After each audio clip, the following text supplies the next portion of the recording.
আসসালামু আলাইকুম আপু ও ভাইয়েরা, আশা করি দেশ ও দেশের বাইরে যে যেখান থেকে আমার এই ভিডিওটা দেখতেছেন, আল্লাহর অশেষ রহমতে আপনারা সবাই ভালো আছেন। আজকে আবারও ছোটো একটা ভিডিও নিয়ে আপনাদের মাঝে চলে এলাম।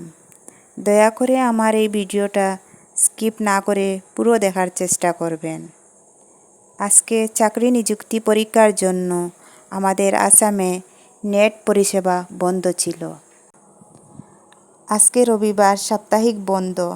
ভাবলাম সকালে একটা স্পেশাল নাস্তা বানাই, তো বানিয়ে নিলাম পুরি আর চুলা।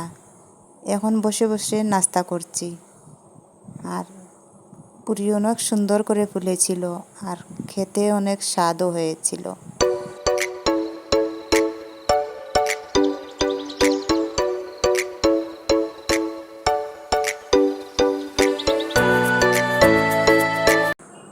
আমার নতুন ঘরটার কাজ অনেক বাকি আছে। জানি না আমি এই ঘরটা কখন যে কমপ্লিট করতে পারবো।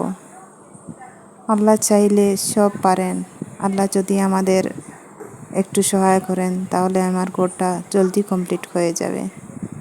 ওদিকে আমার হাজব্যান্ড আর একজন লোক নিয়ে এসেছেন। উপরে ছাদের উপরে সবজি লাগিয়েছিলাম, তো ওখানে অনেক লেত্রা হয়ে গেছে। ওগুলা দুজন মিলে পরিষ্কার করতেছেন।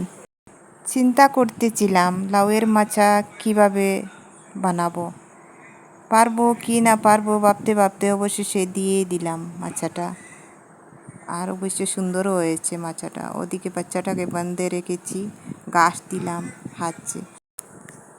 যারা আমার ভিডিওটা দেখতেছো প্লিজ একটা লাইক দিয়ে দাও। আর যারা আজকে আমার চ্যানেলে নতুন, প্লিজ আমার চ্যানেলটা সাবস্ক্রাইব করে নিও।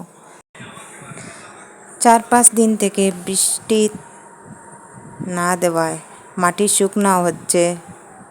চলাফেরা, কাজকর্ম সব কিছুতেই ভালো লাগতেছে। বাইরে এলাম, সবজি দেখতেছি আর সাথে টুকটাক কাজও করতেছি। ওদিকে ধান চাষ হয়ে গেছে আমাদের গ্রামে। বৃষ্টির জন্য চতুর্দিকে ধান নষ্ট হয়েছে। আমাদের ওখানে এমন একটা নষ্ট হয়নি, অবশ্য হয়েছে ধান। আজকের জন্য এতটুকু। দেখা হবে পরের ব্লগে।